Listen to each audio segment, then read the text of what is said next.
Oh, thank goodness. Thank goodness. I am so sorry. You've probably all gone home, or you're all probably all watching at the other one. Charlotte, are you there? Houston. Houston. No, it's not that one, is it? Oh, no, you're all on the other one. Right, okay. Oh, Nick, I can't believe anyone's still there. I think I must have started. Sorry, the dog's just come to see now. I'm in a different room. 3,000%. A laugh. I think that might be a different, word for it that I've just uttered.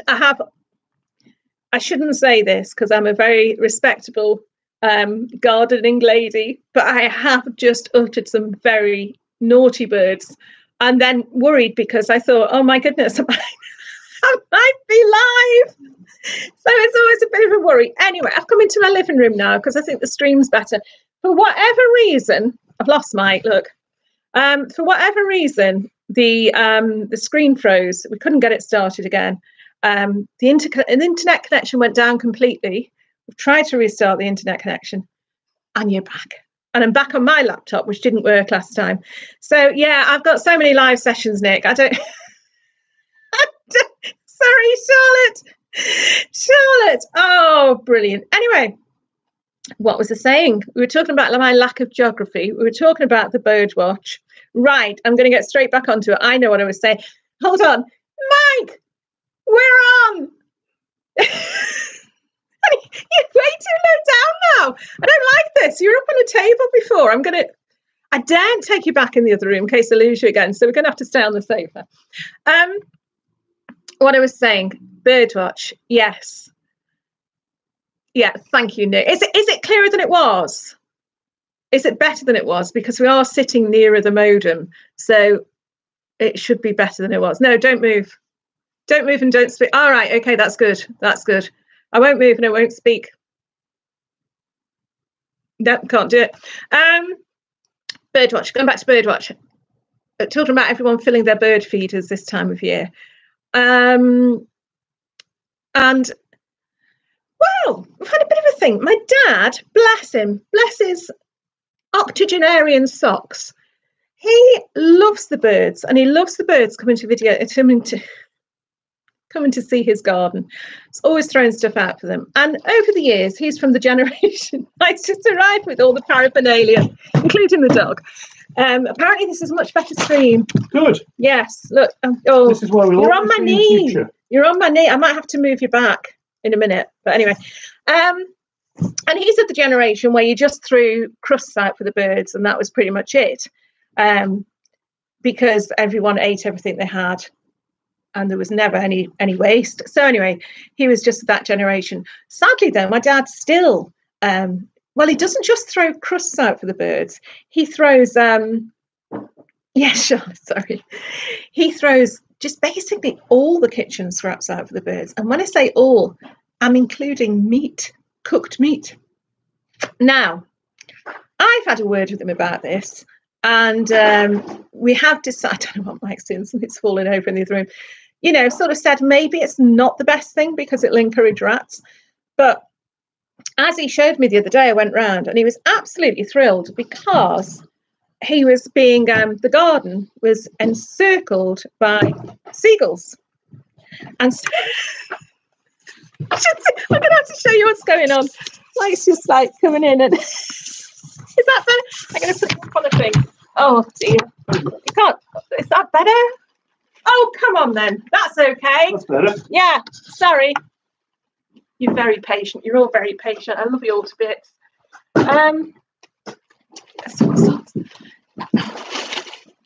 Sorry, Charlotte. I'm going to have to show that, Charlotte. Can't read what you're saying now. Okay, don't move anymore. Okay, there. That's it. Yeah. Anyway, I went round the other day and he said, look at these seagulls. They're brilliant. They're brilliant. Now, bear in mind, he lives on the Shropshire-Staffordshire border, and it's pretty much almost as inland as you can possibly get. He's got these seagulls circling the house. And what happens, and it was fascinating, we were watching out the window, and it was like basically over the skyline we could see. There were like a seagull there, circling 6 houses there, another seagull there. So they were all keeping their eyes on those gardens. And as soon as anyone put anything out, which was my dad, all of a sudden they sort of circled, and like a little tornado, they all sort of appeared. And within, seconds, they'd all landed on the garden and they'd all taken off, and there was nothing left on the garden. Using another cup of tea. Thank you, Mike. For the stress of it all. Thank you, Mike. And it was really wonderful to watch. So they didn't leave anything on the garden. You know, it was all completely cleared up. But it does make me think, we're going to have to move. This is fine. No, you're going to have to move up a bit. No, you'll have to move up. I'm okay here. No, you can't. You've got to sit there. I like it here. Hovering on the edge. No, I'm good here. I'm good. Oh, okay. I'm good. Just hovering on the edge. Anyway, congratulations on winning the scavenger hunt. Haha. Oh, I thought you talked about the pictures. Yeah, seagulls are polite. Yeah, I know. Some of them do take chips out your hand. But whatever, they are birds and they do need feeding.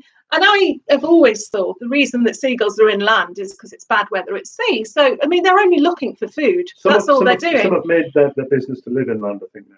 Well, I don't think they always come in for food, otherwise they come a long way in. Basically, and I don't think I'm giving any, I'm not giving any names at all. My dad's had a phone call from his neighbour to say that he should stop putting food out for the birds because it'll encourage rats. Now, whereas I can understand if he was putting food and it was just being left there overnight, yes, you are going to get rats because, you know, they just need to eat as well. But it's all being taken away. And when my dad, no, just a second. No, let me finish. Let me finish. You can just wait a second. You hold the mouse. And my dad said, but they're wonderful. It's wonderful to see the birds all feeding well. To which the neighbour replied, yes, but they're seagulls. They shouldn't be here. They should be out at sea. Which sort of brings us to what he's feeding, brings us to what James Dan is very pragmatic about things, very pragmatic person. So he would have been throwing out perhaps crumbs of toast, things like that for the birds. I've just told them all this. Have you mentioned the chicken carcass? Well, I've mentioned the chicken. Okay, so I think I can perhaps empathise a little bit with the idea of somebody who's got chicken carcasses on their lawn, and then you've got a flock of seagulls coming down, and the seagulls are picking up the chicken carcass and possibly dropping the odd leg, you know, on top of your conservatory roof, for example, maybe a parson's nose. Yeah, but they haven't done that, and the whole point, the whole point that the neighbour has is they're the wrong sort of birds. They'll only have the right sort of birds in their garden. Good British birds. Good British birds. Small birds. Small decorative songbirds. Because seagulls should be out at sea. So anyway, we have had a bit of a giggle, and there is a serious point. And like, is it Bonnie 3000%? Yeah, they can spread disease, but all birds can spread disease. All birds can, and it's just, you know, we have said maybe we should put a sign up. Seagulls go home. I am only joking. Before anyone comes back on that, I'm only joking. Is there a line that you'll only have a certain bird? No, I'm thinking, is there a line in terms of bird feed? Yeah, which is acceptable to have in the garden? That's true. Yeah, Dawn, we are an island. Seagulls should be our state bird. I suppose they're not too far from the coast in some ways. Put some old fish out on the lawn. Oh, be quiet. They take a rest. Oh, they are. The thing is, though, they're flock birds, aren't they? They're not solitary birds like your little robin. They go around in flocks like gangs. Isn't that how the birds started the film? Doesn't someone throw a chop out on the lawn? Or I think it is a chop, or it might be a chicken carcass. No, I think the parting line on the phone call was, well, it's seagulls today. Tomorrow it could be the carrion crow. Mm. But, you know, I think crows are very, very bright birds. I've got to say, I probably wouldn't want to see them all sort of all over my garden. But where I work, we've got these big football pitches which I can see through, you know, from my office window, and that football pitch is covered in a mixture of seagulls and carrion crows, which I think probably feast on worms. There's not a chicken drumstick in sight. No. Unlike your dad's lawn. No, but Dad being a similarly scavenging type. There won't be much on the chicken. There won't be. There won't be much. They're eating the bones. Yeah. Anyway, right. Yes, let's get back to what we're supposed. It's only about 3 hours later. It's almost Christmas. Karen did put a question about potatoes. No, it was I can never say it. I'm going again. I'm being sent again. My little notebook. Yeah, let's get it. My notebook that I've only made these notes in. Let's get it. About the Bokashi style. Oh, Bokashi. Yeah. Now it's either Bokashi or Bokashi. And whichever one it isn't, I've found out all about with my terrible geography. It's a state in Nigeria. So when I tried to look it up, I couldn't work out what that had to do with composting. But it's, Bokashi. Thanks, Charlotte. Yeah. So Karen says, have you heard of Bokashi composting? I've been using this method for a few months now. It's fantastic. You collect household waste, all your veg peelings, and put it in a bucket. Basically, you layer it like you would do with your compost heap. And then from what I can gather, Charlotte's put it on here. She's been very good. From what I can gather, it produces like a liquid that you then use as a tea. You dilute it and use it as a tea. And you can actually use the broken down vegetables. You can use that to sort of fill your trenches. I mean, ideal for something like your bean trenches or something like that. But the beauty of it is it's basically a small composting system. So instead of having your great big compost space, I mean, we've got the problem, haven't we? We've got a little caddy in the kitchen that we put all our veg peelings and things in, but it gets full so quickly, and we don't always get the chance to take it up to the allotment. I mean, part of the problem is it's about the size of this cup. Well, so it's not. but the Bokashi. Hey, Paul. Paul, we're talking about Bokashi. Hi. Yeah, it's quite a big system, and Paul, as in Richard and Paul, he did a video the other day. He's had 2 sent through, and he's going to start using it. But the beauty as well is, I think you can sort of keep them indoors? I don't think they smell very much, so it's like basically having an indoor compost heap. You know, well, I think he's going to keep them outside with his Hi Painter Direct. With his wormery. Sorry, I'm being distracted again. Eleanor, you use it, yeah? You've been using it for what? 2 to 5 years or 25 years? A long time, anyway. Okay. It was, Charlotte, really upset him. I've missed that. Richard, hi, Richard, you're back. Yeah, Bokashi. So it was completely new to me when Paul showed them on his channel. I'd never heard of them at all, but it does seem like, I thought it might be like a new thing that had come in, but it does seem like, you know, like you say, people have been using them for a long time. So I think that's something we can be looking into, actually. You know, yeah, Bokashi is great. That's the couple from Ukraine that use that. It's very cool, all right? Hoping to set up the Bokashi tomorrow. Yes, Paul. Yeah, let us know how it goes. I know you can't hear me, Paul. Paul says he's on a train. He can't hear, I think. All right, you have to keep them in a temperature over 18 degrees. So yeah, you would keep them indoors, I would say. Not so popular in the USA, but I've seen it more here lately. Yeah, Bokashi, Joyce, so just saying, it's like basically an indoor. It's a cross between a composting caddy and a compost bin. So you put all your stuff, all your kitchen waste in it, and layer it like you would your compost heap with egg boxes, newspaper, cardboard, how you would. So you've got your different sort of mix of dry and wet. And as it breaks down, there's a tap at the bottom, and I think you draw the liquid off. Now, I'm sure you use that liquid as a feed, but as the vegetables compost down, you can then start to use them in your garden, filling trenches. I bet that's a very fragrant liquid, that liquid. It won't be nice, but I think sometimes the least fragrant liquids are the better for you. Like comfrey. Okay. Nobody really likes to smell comfrey tea. Oh no, horrible. Or nettle tea. Because it's all fermenting stuff, isn't it? The plants like it. Yeah, it's all fermented stuff. So, okay. So yeah, let us know how it goes. Yeah.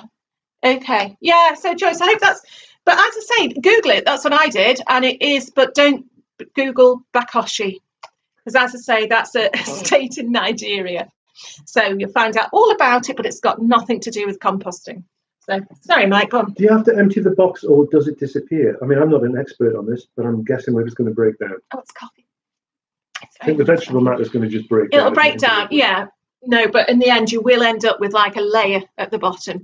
And I think what people suggest, from what I saw on Paul's video, you have 2 going at one time. So as one is composting down, you're filling the other. I'm not sure. I'm really not sure. It's all new to me. I don't think it all disappears completely, though. I think what you've got left, you would dig into your garden. Yeah. They have live good bacteria that you can add to help with breaking down. You need to empty as so it is part composted. Yeah. All right, okay. Okay, you can use the liquid to get rid of aphids. Oh, really? That's good. And you have to mix it with soil. So you have to mix, yeah, you would have to mix the composted down vegetables. So, and it's all about putting things back where they belong, isn't it, really? I mean, you've always said, you know, as and when you go, you want to be just buried somewhere and disappear back into the ground. Haven't you? Have you said that, or have I dreamt that? I've said that. All right. I've said that. But not any day soon. But it's the natural. I think I'd like to be under the onion. Oh, we might have lovely onions. Well, hopefully my iron content would be good for the onions. Yeah, I haven't got any iron, you see. You've got very low iron. I've got very low iron. My onions wouldn't be so good. No, you'd be good for giving bulk to the soil. Yeah, that would be competing even in death, wouldn't it? Little onion bed with each one of us under. Like leaf mold, really. Who grows the bigger onions from beyond the grave? I'm sorry, that suddenly got very morbid. Yeah. Okay. Yeah, your dad, Charlotte. For those of you who don't know, Charlotte, you'll have added up by now, Charlotte Kelly, the mod, is our daughter, and she's doing a fine job. Yeah, she remembers you saying, Mike, that you wanted a Viking funeral down the canal. We've got the canal just running down the back of the house. And Mike said, nothing fancy, just a Viking funeral. It's a lovely idea, but I think I'll get into more trouble than your dad with the local council. especially seeing as there's a lock about 50 yards down. I think, if you were going that way, your Viking funeral, we'd be waving you off, and then all of a sudden the whole lock would take off. It does seem wrong that you've got to pay the co-op a minimum of £2,000 to get rid of a body. Yeah. When you could just perfectly, float it down the canal. Yeah. Anyway, these are the sort of lovely chats we have after a glass of wine. These are things. Anyway, Wilco's, going back to Wilco's, and Paul, this was your fault. You told me that they had potatoes in, and so we went, and we also got some Desiree main crop potatoes. We have grown Desiree before. Probably about 15 years ago. Yeah, but I remember maybe we were smaller then, and it seemed like a bigger crop. We were both a lot thinner then. So it seemed like more. But I remember getting a really good crop from them, and that is 2 kilograms. That was £1.50.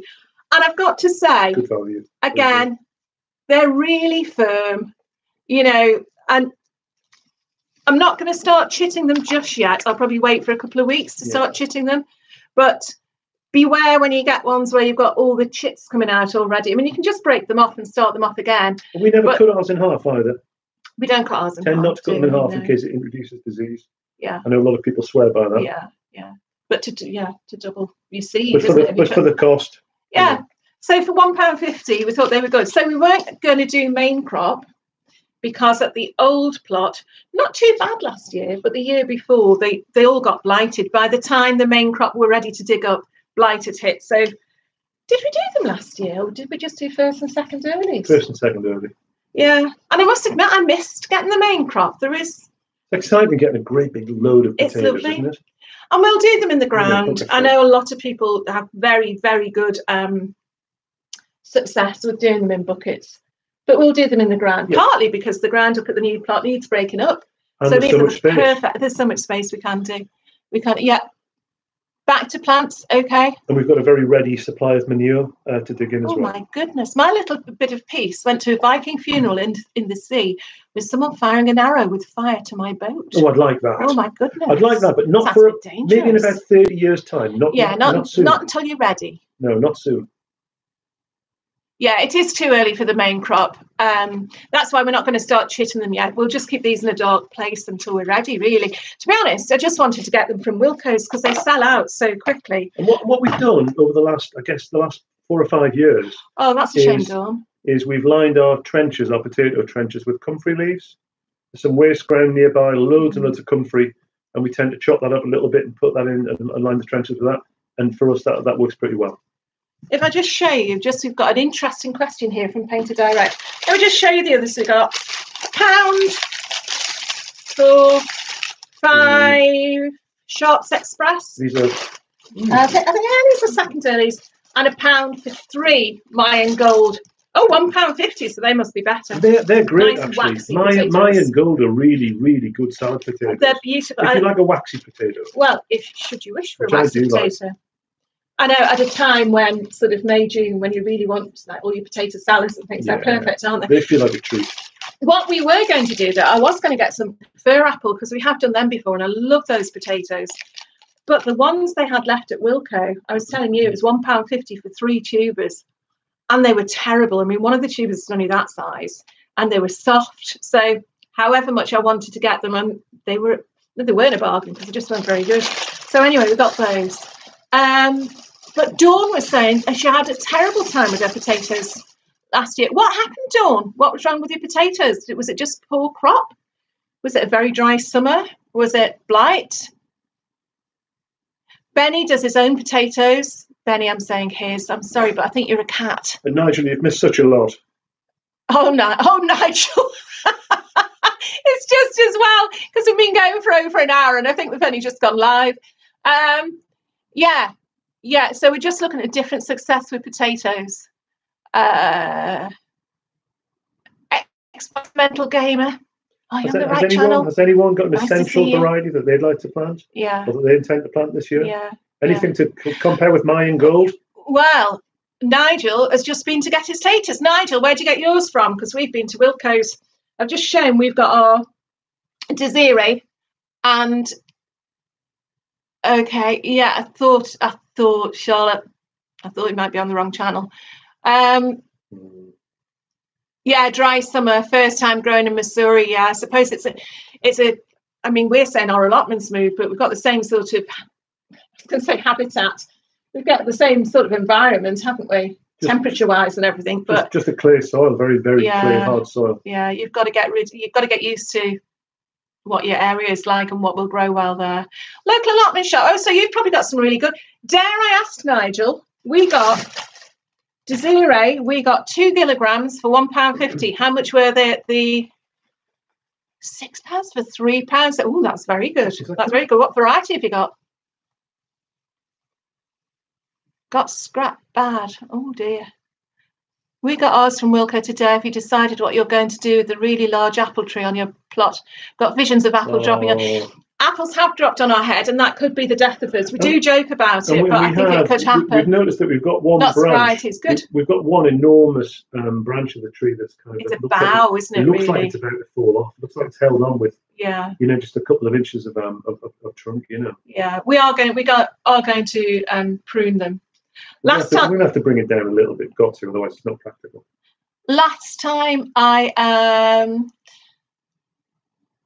think it was on my last video, I talked about the jobs I had coming up, and I was talking about pruning the apple and the pears, and someone begged me. They said, don't prune your apples until the summer because it'll let in disease. It can open wounds that will let in disease, whereas in the summer, if things are growing, the sap's rising and it'll push any disease out.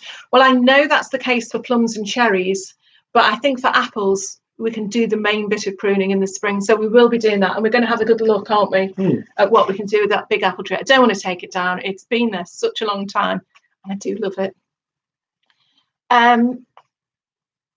Okay, we need bum caps. We do. Oh, you've got Charlotte. Why didn't I get Charlotte? We always get Charlotte because of our daughter Charlotte, but sorry, Charlotte, you got usurped this year by Sharps Express, so we haven't done you. What a bump. Picasso, I saw Picasso. What a bump cap. Bump caps. Hard hats. Oh, we do, yeah. We do. A danger sign at the door. The apples are like this, huge. Yeah, you prune your apple trees in February, Benny. Yeah. So I think that's what we're going to be doing. I mean, it's nearly February now, so probably next weekend or the weekend after we're going to be up there. But our big cooking tree is must be 30 foot tall, if not more. Yeah. And it would seem a shame I mean, it's not practical because we lose so many apples, but I don't know. It goes against the grain to chop down a nice big established tree. Yeah. And it's not in the way. Yeah. It's not in the way apart from our heads. Yeah, just nice to look at. Just look at Rocky's mouth. Oh, Rocky. Rocky's asleep there with his mouth open. Dare you show, I won't put him on. No, because I've managed to get a reasonably tidy bit. What you have got here is my little knitting-y basket. Little mice on top. I'm trying to keep that out of the way. Paint to Direct was just asking if they could see more of your art, because they did a degree in fine art and graphic design. And the answer to that one is no. Mike did a degree. Not at this time. Not at this time, no. But Charlotte, I think, has just given you Wall Hugging Weirdos. Pick so far is my Wall Hugging Weirdos. Pick so far is my favourite. I love your humour. Oh dear. It's not humour. It's desperation. This is what happens to us. I've got a couple of paintings on the wall, but not many. Just a couple of little things. I think Charlotte given you Mike's Instagram. Is that what you're looking at? Paint to Direct. So yeah. I mean, I've been. I think I've got a lot more interest in photography over the last few years. I'm very interested in lazy photography, in digital, using camera phones and smartphones, as opposed to anything too complicated, really. Oh, he's moved. No, he's moved. He's moved. He knows the camera's about to go on him. We might bring him up later on. We might be Charlotte, you're a tinker. Yeah, link the Insta. Well done. Yeah, well done. I'm good. Paint to Direct. I hope you enjoyed them. I don't know if Mike's got many of his paintings on there, actually. Have you? I haven't, no. And I worked for a while as a cartoonist. Yeah. And I haven't got any of that work on there. Punch? Seems like 1,000 years ago now, but yeah, I used to draw topical cartoons for Punch. Just mind me a second. I'm just going to show this one. This is many, many years ago. And even then, it was trees. It's nothing very grand. No, it's not at all. It's only small. But this is even at the time, just talking about birds and trees. I don't know if you can see that or not. It's very reflective. It's very reflective. But this was one of Mike's. It was a sketch, really, for a great big piece that you did. So it was about 3 foot square. Yeah. And it's, I don't know if you 4 can foot see. by 3. Yeah, that was just like a small idea, must be about 30 years ago.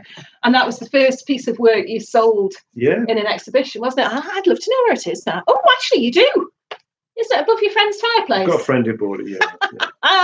So that was very much Mike's thing. I used to enjoy collage and a bit of scumbling, sometimes adding text, things like that. So, yeah. Yeah, have a look at my Instagram as well. Thank you very much. No, mind your dad's Instagram, Charlotte.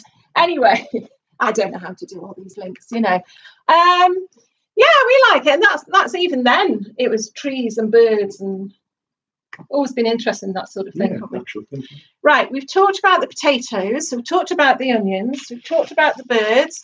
We've looked at your seeds. Let me look at my little list. Have we looked at the seeds?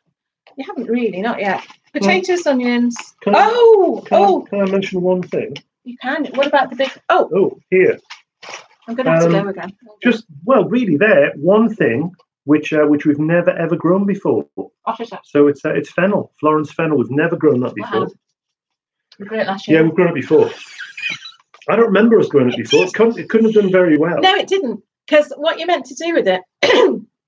We grew it at the old allotment, and of course it's so very, very slow growing. Never worked with children, animals, or growing. You did. And I think you meant to take the leaves off to keep growing it into a bulb. And I actually picked one. Is that what we did last year? Yeah. But again, because we left that plot before anything was really ready for harvesting, we never really got them. So we did leave them for other people. Fennel. Yeah. Fennel? Really? What happened?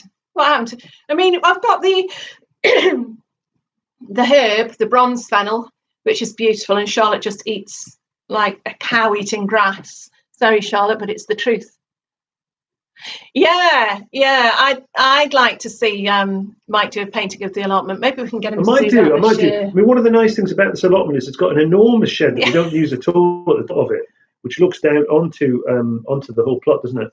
Yeah. And it's big enough, actually. It's big enough for a little studio. Again, I've got to move my potatoes. A lovely little spot to paint and take photographs and write in.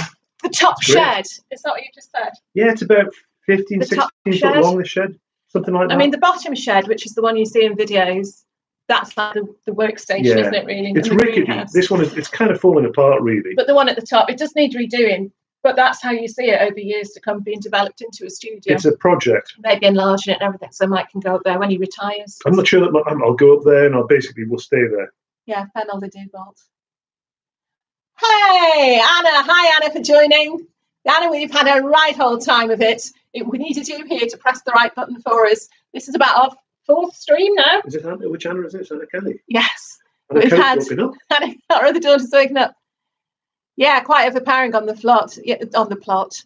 Yeah, Fennel. Have you tried the purple Brussels sprout? No, have we? Are you going to say we have? I'm going to say one of the things that we've never been successful with is Brussels sprouts. Yeah. I think we never managed to keep whitefly away from them, do we? We suffer with whitefly. Again, though, I think that's the case. We're going to have to use EnviroMesh. We have only recently started using nets over the last couple of years. Hi, Dave. They've been stripped by pigeons, the things that we have tried to grow. Yeah. Nigel, I just want to ask you, what do you use? Yeah, sorry, Nigel, I'll come back to you. Try. Crispus for sprouts, that's what I was going to say. Nigel, do you cover your sprouts? I can't remember. I don't think yours is one of the allotments that's completely covered, but you don't seem to, you have very good brassicas. So, any tips? Yeah, Dawn, I've seen that thing where you get toilet roll and you can just use like a flour and water paste, gluten-free, Charlotte, for you. And put your seeds on it, and you just lay them. It's seed tape. It's basically making a seed tape. You've used seed tapes before, haven't you? I've never made seed tape. No, but you can do, and it means that you can sort of get your seeds evenly spaced. Because if you're doing that in a drill, they can be clumped, can't they? Only butterfly net. Okay, so what do you do about your whitefly then, Nigel? Have you got a special secret? Secret garlic spray. Neem oil. Okay. Yeah. With a light paper glue, she puts between 3 sheets. Yeah, so it sticks down. Yeah, I know what you mean, Dawn. I think it's a good idea. I've seen people. I know there's videos on it as well. Yeah. Right, I'm just going to go and get something. No, don't. Well, I've got to. I'll go and get it. No, you can't, because you don't know what it is. And if I say it, it'll spoil it.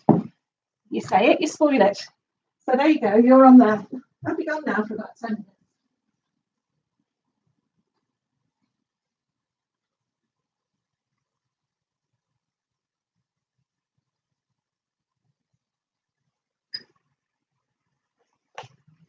It'd be nice to have a bit of quiet now, I think, now that Jane's gone, don't you think? This could be a nice little sort of quiet interlude, I think, where nothing very much happens. You should have a recorder or something. Oh, it's a shame. It's a shame. What? I was just going to show the viewers. No, he doesn't like the camera. That character. That's Rocky. Okay. That's Rocky. Okay. Oh, Jane's come back with a good thing. Yeah, don't you say anything. Oh, Sam. She sat on the very small packet of potatoes now. That's a treat. I just tried to stay quiet then when you were away. I know. Just for a bit of calm. The thing is, oh look, we've moved as well. We're more central now. I think I should give Mike a little flute or something. So when I wander off, he can do a little musical interlude. No, I think when she goes, if she ever goes away, I'm just going to do a musical statue. Neem oil. Yeah. Lavender, Richard. So lavender oil, do you mix it in with water? I know lavender's meant to be brilliant for everything. And Rocky is beautiful. Elevator music. Well, a few drops of washing up liquid. Yeah, that's what we've done before, Nigel. And garlic, don't we? You tend to do a garlic spray. I make a not very scientific spray using a little bit of fairy liquid, garlic. Yeah, that's what Nigel's saying. Yeah, and sometimes what else? A little bit of vinegar.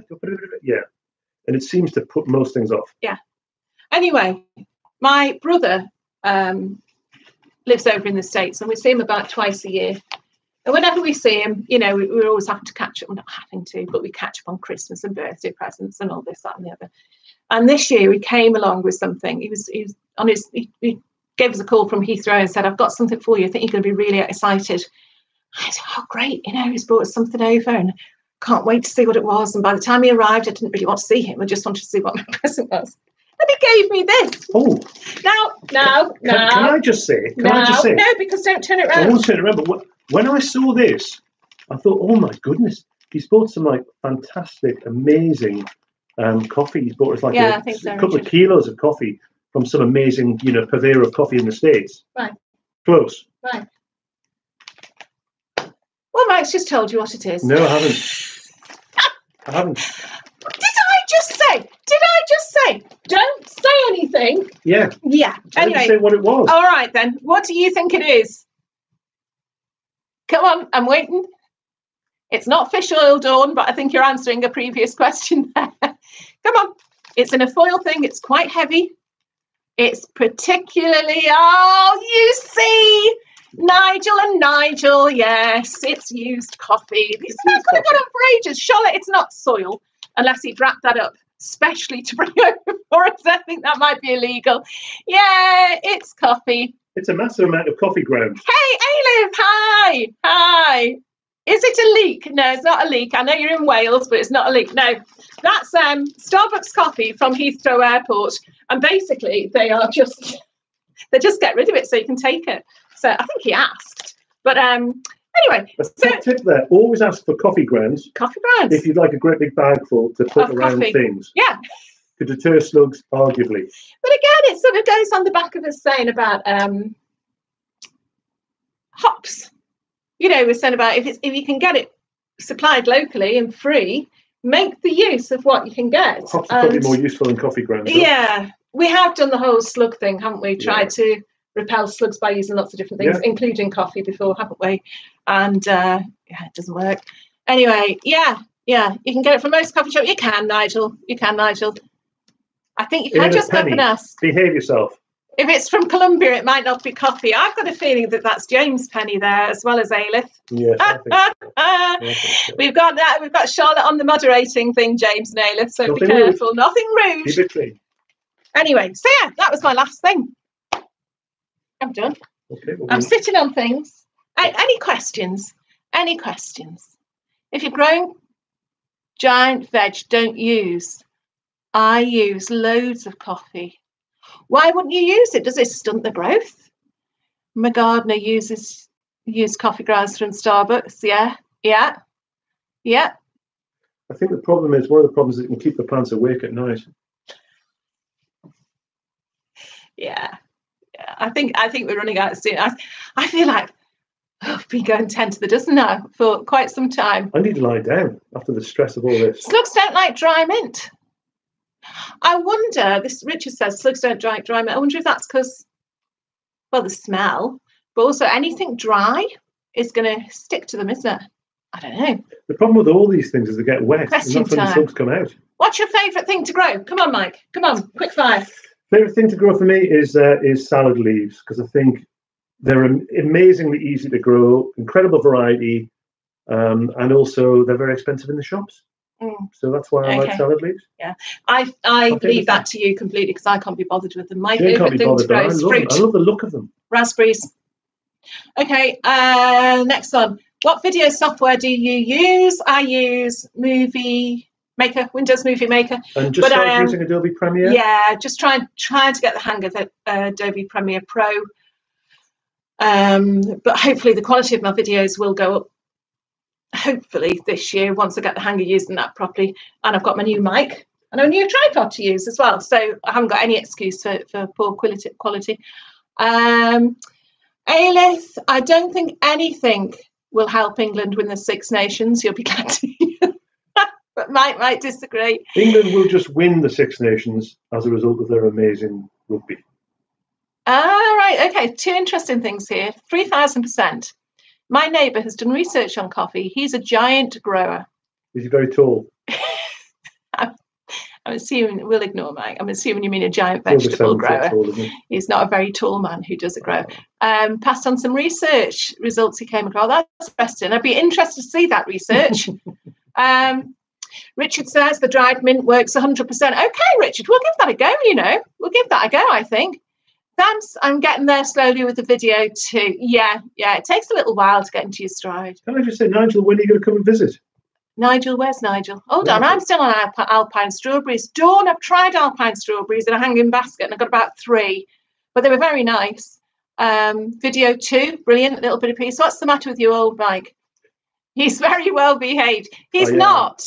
He's not. This is what happens. We go on video and he's sitting on all sorts. And he's all quiet and subdued. And the rest of the time, I don't couldn't get a word in I think if Nigel came to visit us, I think because Nigel's a proper gardener, I think we'd be a bit like when an older relative comes to see you. No. We'd be like forced to tidy everything up and finish all our paths. I know. And get rid of all the weeds. Yeah, we'd have to buy lots of veg from Aldi and stick it in the ground. So I say, Nigel, do come and visit. But not right away. It'd be a real imposter syndrome thing where we feel completely fake, wouldn't we? All the rubbish would be behind the greenhouse. Yeah. Or we throw it on somebody else's plot. Oh, everybody needs a rubbish pile. Everyone needs a rubbish pile, yeah. I think Wales and Nations will give you a run for your money too. Yes, I think they probably will. Yeah, Anna, if you'd woken up early, you'd have seen Rocky on the sofa. He's got a lovely look about him at the moment. I'm just going to show you now. This is cool. He does quite a charming look here when he's asleep. Yeah, a bit like Mike.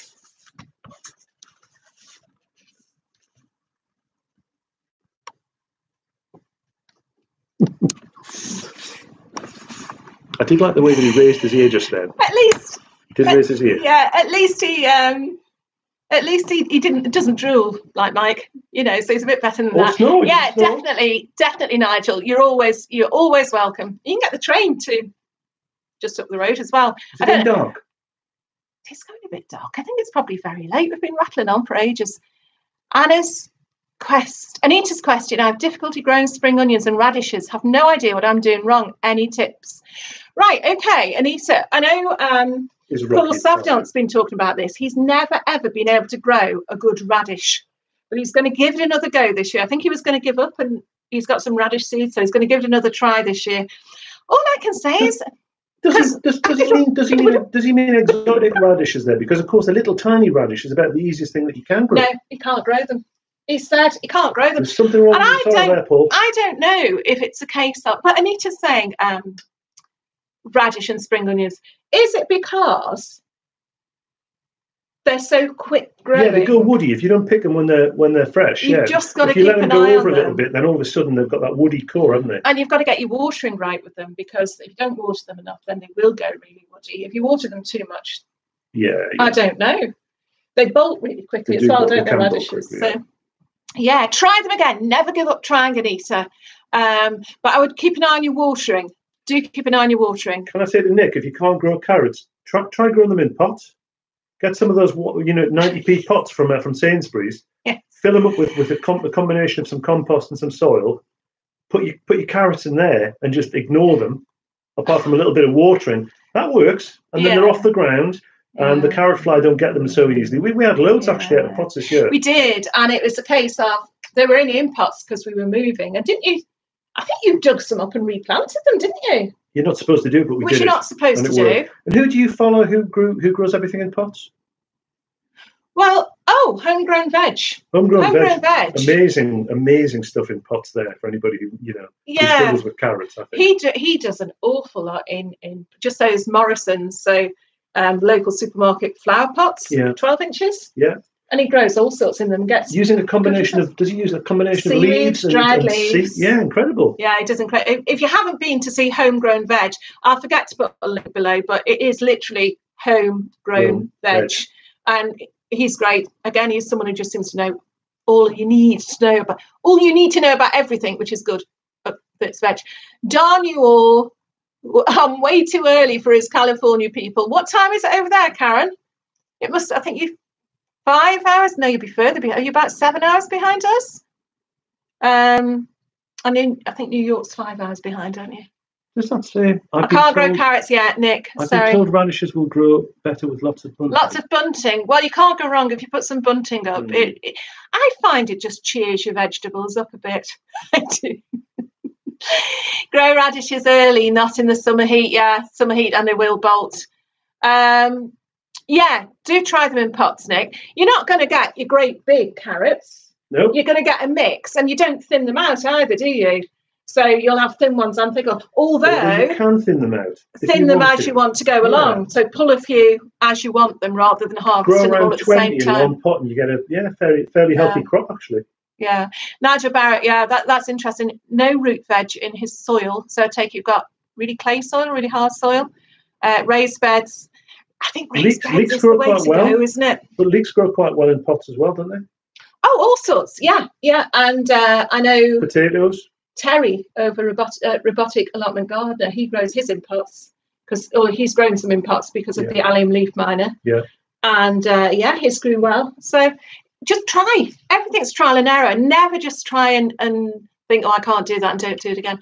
7:30, Karen. Oh, I am sorry. Oh, I feel I'll have a sip of coffee. There we go. That'll help. Thanks for that link, Charlotte. That's good.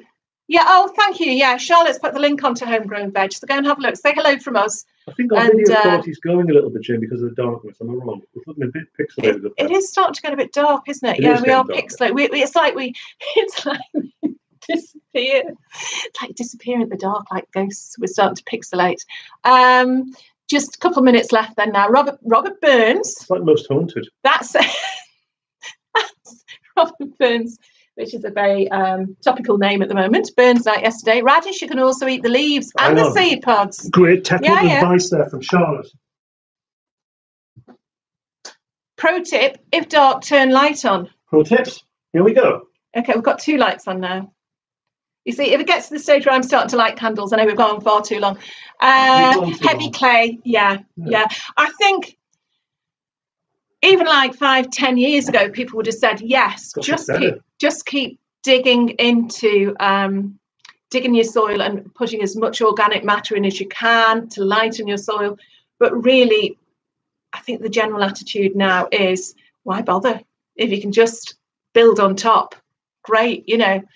I'm assuming you've heard of Charles Dowd. I think everyone's heard of Charles Dowd. Water your carrot with cider. That's an interesting one there, Richard. Would you be better off watering yourself with cider? Yeah, and then you'd enjoy the carrots a bit more. And then whatever your carrots are like, you'd enjoy it. Oh, we've gone funny. Oh, isn't that weird? Oh, it is. Things are starting to go a bit strange now. Oh, no mooly. No mooly. Can't move. No, we're not going to be planting any mooly. We're certainly not doing mooly. No, we've told you about our mooly. Where are the seeds gone, Jim? The seeds. I was sitting on them. Oh, here. Oh, yeah, the Chinese radish. Must eat my kebab and chips. Oh, thank you for joining us, Joyce. And sorry about all the carry on at the beginning. Again, it's like almost like come along. It's like when you go to the pictures and have the trailers that you don't really want to watch. And you have to put up with them before the main feature. This is the closest thing I think we'll get to a mooly this year, which is pronounced. Bye, Joyce. Mantanyong. Mantangong. The Mantanyong radish. Mantangong radish. Okay. Which is a nice sort of two-coloured radish. Looks great. Well, there's the phone. Okay. This is the joy of the live cast. Sean, we're just about to go. The phone's ringing. We've had all sorts of technical issues. Just a second. Hello. Yeah. It's all right. It's probably my dad ringing to say that he's had the seagulls in the garden again. Sean, I believe you've been doing the bird watch today. I managed to catch a little bit of it earlier on, but I don't know if we clashed or not. But how was it? Did you see plenty of birds? Okay, and I'm half listening to that now. You need a nice cup of tea. Sean, we've had 2 cups of tea. We've had a cup of coffee. We've had to swap rooms. We've had 2 separate laptops. I think we've had 4 separate live streams. And then it's just gone very dark, so we've had to turn the lights on. It hasn't gone to plan. Let's just see. You need a nice cup of tea, cures everything. Lots of birds, but just outside the camera frame. Yeah, isn't that typical? You get it all set up, and the blooming birds, they'll go somewhere else. I know, probably your next door's allotment had loads on there. It's all going very smoothly now, Charlotte. Yes, thank you. Lots of lovely trains on the Birdwatch. Yeah, you can't beat a train going by. I've actually gone grey. I'm going greyer by the minute. Okay, so Sean, let's see how long. I can't tell how long we've been on. I keep saying we'll have another couple of minutes. We'll have another 5 minutes. We've discussed Bokashi, whichever one it is, whichever one's not the Nigerian state. We've discussed the potatoes. We went to Wilco's, Sean. We did very well. Onions, seeds have planted this year. Percy Thrower isn't from the dark side, James Penny. Actually, he probably is now. I think he actually... Did he die? Is Percy Thrower dead? He must be. 48 minutes. Yeah, I don't think you saw the beginning, Nigel. We started 1 hour 10. So that was a good 20 minutes of rushing about at the beginning. Woodpecker and parrots just off camera, Sean. Oh, you get those parakeets. Managed to film them. So, oh, good. We'll see them on Thursday. That's good. Oh, yeah. Discuss Viking burials. And raised beds. We've had a little look at Rocky asleep. It's been all go. It's been all go. But is it very... No, you see, all right, I'm going to throw this out there. And you'll be laughing at me, James, if I say this. Was Percy Thrower buried in the Blue Peter garden? No. Well, James has just said he was. Is he dead? I don't believe that he was. It's too bright now, sweetie. No, it's okay. It's all right. We're just a bit orange. Percy, I think he's dead, but he is dead, I don't think he's buried in. Do you think James is pulling our leg? I think he is. Okay. That was your dad, by the way. Okay, yeah, we've discussed potatoes. Good. How are his seagulls? Apparently the council have been in touch because he's now putting out just his plates in the garden now. No, he's not. He's not following the script. Anything no, he's not. Bin, he just puts his plates out after eating, and the birds just come down. All manner of birds, woodpeckers, and they just take the food away. If you've joined us, that's a joke. If you've joined us later on, we had the discussion earlier on as to whether it's good to feed animals, to feed birds, and this is tying in with the bird watch, any old scraps from the kitchen, because my dad does tend to throw out meat, although not very much meat, because he's a child of the 30s and they ate everything they had to, apart from carrots. But he's been visited by clouds and crowds of seagulls every day now, all waiting for him to throw. A flock of seagulls, yes, for a 1980s band. And his neighbour's complaining because he thinks the seagulls should be at the sea and not coming inland. So that's where that ties in. Okay, 1988 he died. Crikey, I feel like, well, I didn't know he was dead. So how old was I then? I was quite old then. Okay, along with Shep. I think Shep was buried in the Blue Peter garden. Mike? Blue Peter kids show over here. Yeah. Sort of very, what's the word? Nice kids watch Blue Peter, didn't they? Nice children. Nice children. It was homely. It was about making little model planes out of washing up liquid bottles, cardboard boxes or cereal boxes, things like that. And then it would always have a serious feature. And the presenters would bring animals onto the set, which would then poo on the set, and they'd be jumping out of planes and things like that. It was general. It was entertainment in the old days, 1970s. But I always remember it was like the good kids watch Blue Peter, and the bad kids, and the naughty kids watch Magpie. The cool kids watch Magpie. Yeah, because they were allowed to watch ITV. But all the good kids watch BBC, which I watch both. I watch anything, still do. Yeah, John Noakes stunts. I can't remember which one it was went wrong. John Noakes, lovely, lovely man. I don't think any of John. Peter Purvis, was he at the Malvern show? Have we booked to go there this year? I think we have. No, not Malvern. We're going to a show. No, we're going to the one at Birmingham, the NEC, the Good Food Show, and the Good. What do you call it? What do you call it? Gardener's Live. Gardener's World Live. Gardener's World Live. Yeah, Mike's thrilled. I love a trip to a big gardening show. But he's been promised that he can get some things. So those bendy things that we got off that man that time, they're brilliant. They were fantastic. I think it was Nigel recommended them, you know. Yeah. Those bendy things, Nigel, those rods. Huge plastic that can bend rods. To make like cloches out of. Fiberglass. Are they fiberglass? No, they're not fiberglass. They're like metal in between. No, it's a good But you though. can just bend them and just stick them in the ground and put things over the top, floating cloches. Great. Yeah, the elephant that had the accident. Charlotte, I think that we won't have a next video. We'll just carry on with this one. Gardener's World Live. If you didn't mind a bit of drooling over here, just like Rocky, we could have a little bit of a nap, couldn't we? And, you know, plug in, come back on. Easy Nets, that was it. And Keith, he was such a lovely man. I think he was from the northeast, wasn't he? The fellow who you were talking to. And we didn't really know what we wanted at the time. So we just took 6 foot rods. They're £2 each. Or you can have 3 for £5. Oh, 3 for a pound. Might have been something like that. But it was very, very good. But I think this time we'd have a list if he's going to be there. And maybe that's where we can get our environment from. He had some brilliant stuff. Yeah, always worth going along to one of these shows. Thank you, Karen. Thank you. It's we never really know what's going to happen. You take us as you find us, I'm afraid.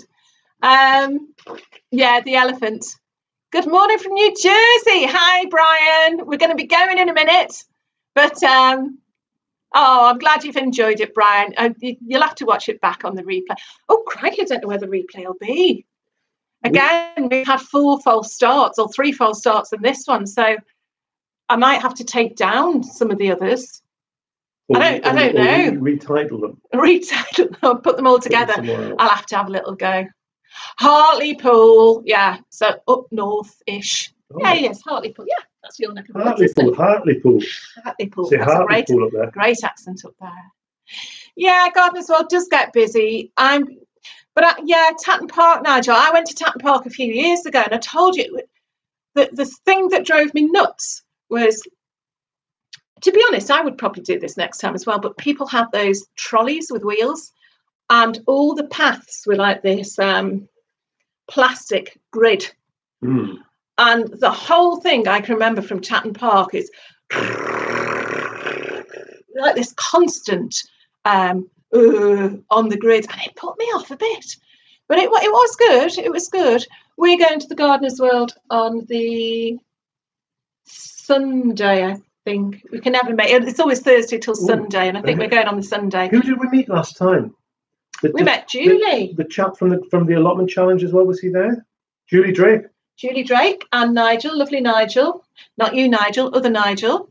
Who do some amazing apple testing sessions on their channel. Yeah, they do. On Julie's channel. Julie's channel, yeah. I really hope Julie's had a few problems parent-wise over the last year, but she did have a lovely allotment. I think she's still got it. Nigel's keeping it for her. But Nigel Deacon he's an apple grower, and every now and then they have a live apple tasting. And he comes in with the science. Just brilliant, yeah. And Julie sort of tells it from the heart about what she thinks about things. It's they mark each apple out of 5 for like texture and taste. They're unique. They're brilliant. If you can catch them, they're brilliant. No, thank you, Nigel Muddy Boots. What's that? Do you have anything to tell us that will embarrass your mum and dad? Well, I'll tell you this, Nigel. If you've I don't think we've ever done anything embarrassing, have we, Mike? No, never. We just live very ordinary, sedate lives and never do anything wrong. We're the most boring couple on earth, aren't we, Mike? And Charlotte, you better be quiet if you want an inheritance. That's all I'm saying.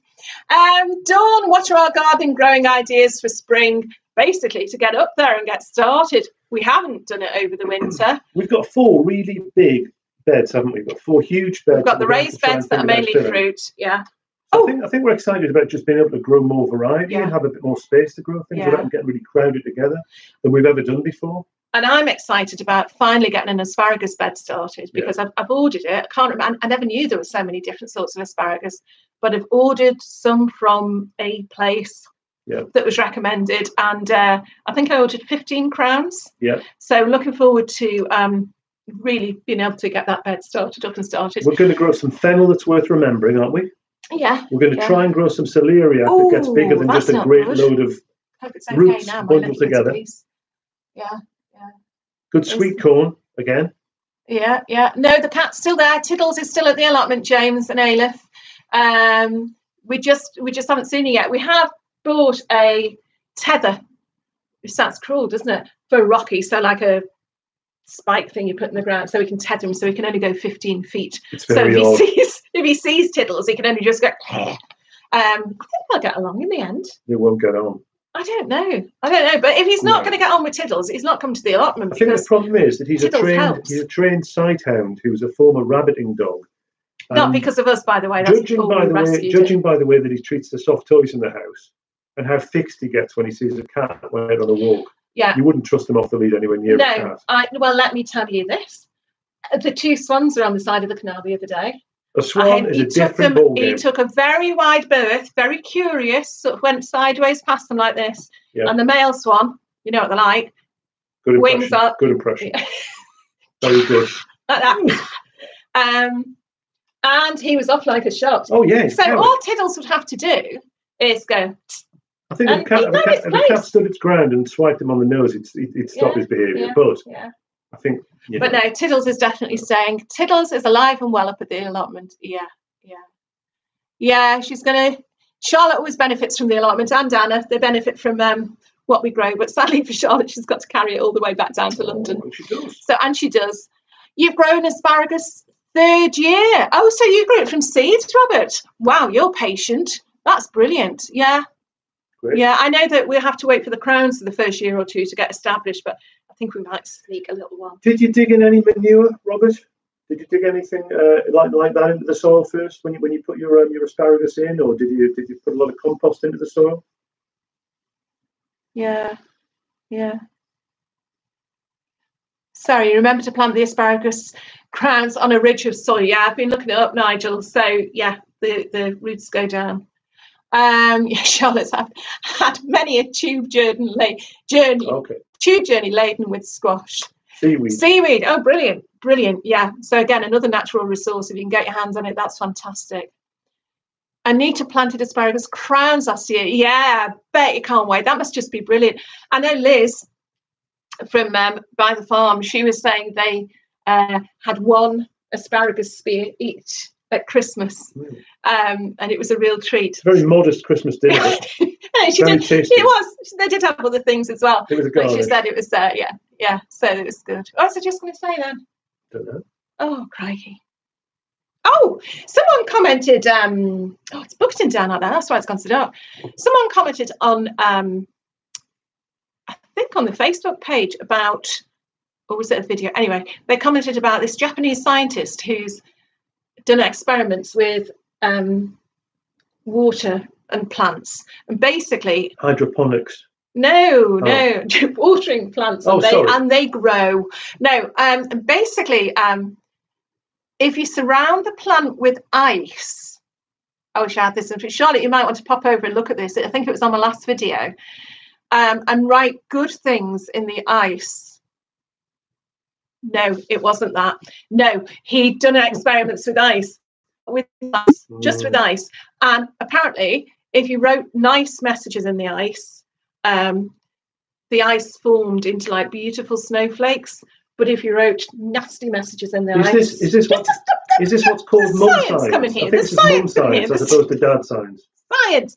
There's a Japanese scientist, like, and if you wrote bad things in the ice, then it all went ooh like that. As opposed to just dying because they've been surrounded with ice. No, I think I got the plant bit mixed up. I can't remember what it had to do with plants, but I think the whole point was I'd been talking about how soil was good for you and working with soil, and there's meant to be microbes in the soil that help you, blah blah blah, as well as your mental health.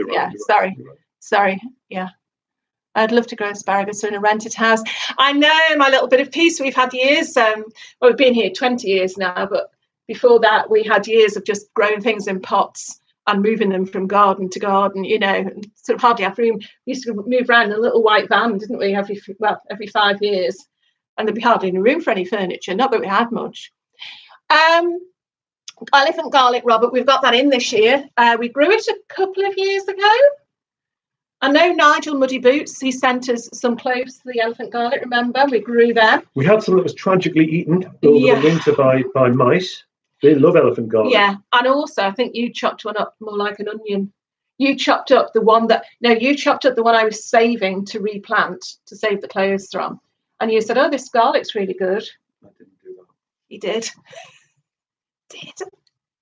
Anyway, so we are doing it again. I've got loads of garlic this year. Again, everything crossed that there's no allium leaf miner left in the soil.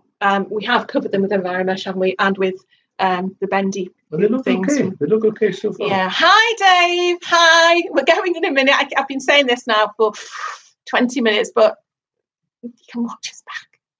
We haven't said anything much. I've signed my initials in the glass of Guinness, and I bet that was the best glass of Guinness you've ever had.